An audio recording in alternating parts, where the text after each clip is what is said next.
قاتلوهم يعذبهم الله بأيديكم ويخزهم وينصركم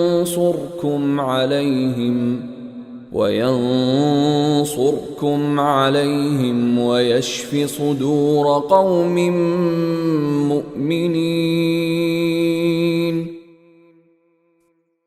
ان سے جنگ کرو تاکہ اللہ تمہارے ہاتھوں سے ان کو سزا دلوائے، انہیں رسوا کرے، ان کے خلاف تمہاری مدد کرے اور مومنوں کے دل ٹھنڈے کر دے۔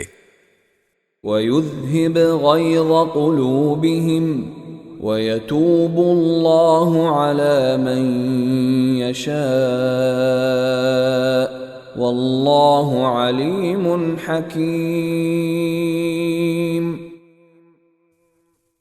اور ان کے دل کی کڑھن دور کر دے، اور جس کی چاہے توبہ قبول کر لے، اور اللہ کا علم بھی کامل ہے، حکمت بھی کامل۔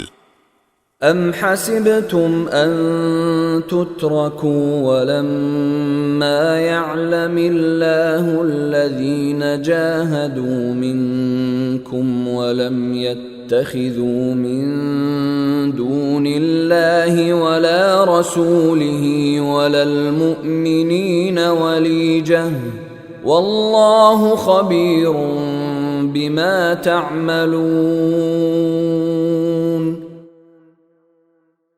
بھلا کیا تم نے یہ سمجھ رکھا ہے کہ تمہیں یوں ہی چھوڑ دیا جائے گا، حالانکہ ابھی اللہ نے یہ تو دیکھا ہی نہیں کہ تم میں سے کون لوگ جہاد کرتے ہیں، اور اللہ اس کے رسول اور مومنوں کے سوا کسی اور کو خصوصی رازدار نہیں بناتے، اور تم جو کچھ کرتے ہو اللہ اس سے پوری طرح باخبر ہے۔